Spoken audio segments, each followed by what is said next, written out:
Oke, selamat datang. Hari ini kita akan membahas sesuatu yang mungkin terasa dekat, yaitu hubungan kita dengan uang.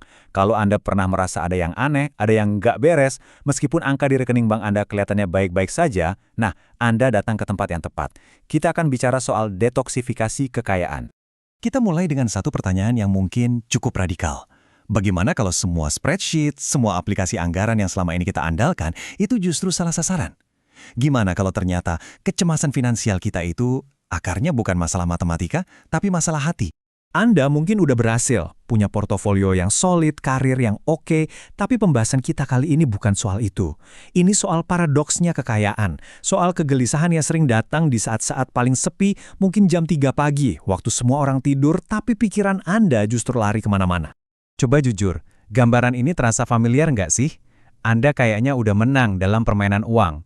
Semua kotak daftar kesuksesan udah dicentang, tapi anehnya ada rasa nggak enak di perut yang nggak mau hilang.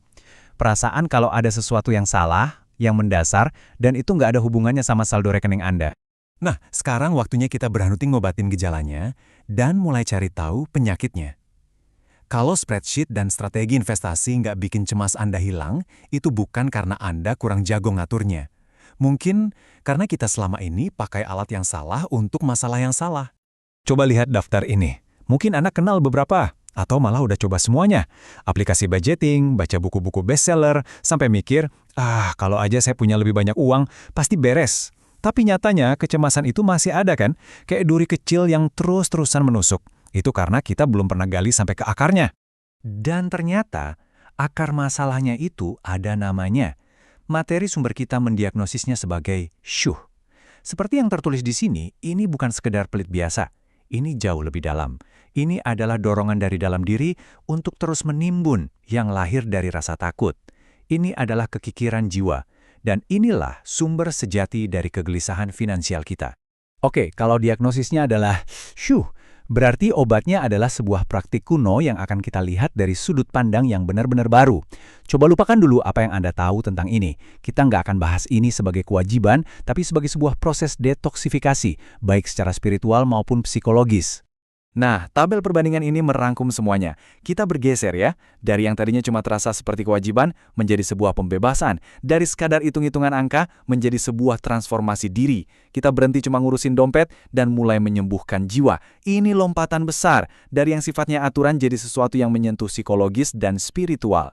Dan ternyata hubungannya itu ada di bahasanya sendiri.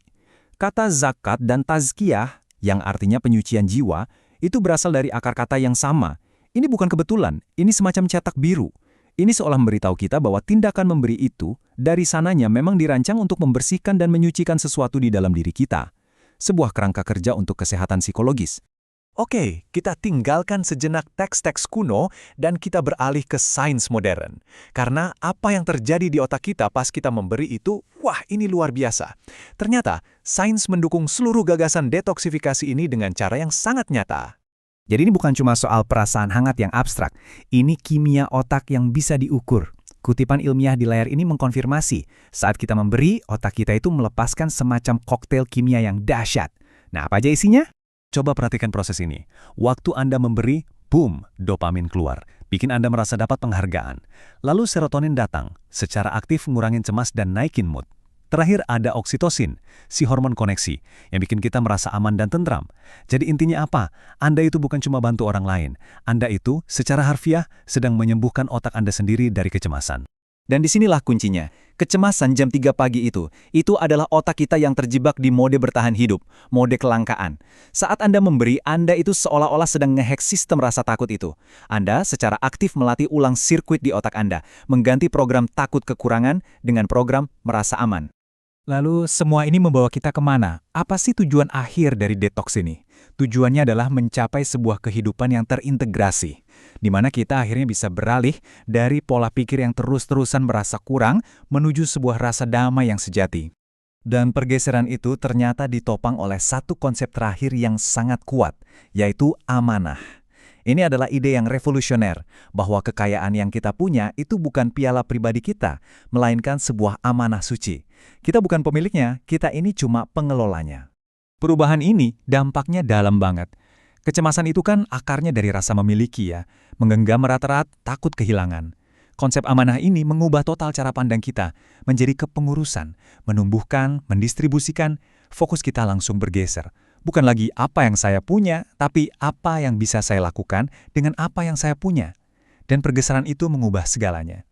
Jadi kita akhiri di sini, detoksifikasi kekayaan ini pada dasarnya mengubah pertanyaan yang kita ajukan pada diri sendiri. Bukan lagi soal berapa sih yang harus saya kasih, tapi saya ini mau jadi orang seperti apa? Ini bukan lagi soal neraca keuangan, tapi soal transformasi jiwa. Jadi saya tinggalkan Anda dengan pertanyaan ini untuk direnungkan. Lewat hubungan Anda dengan uang, Anda sedang menjadi pribadi seperti apa?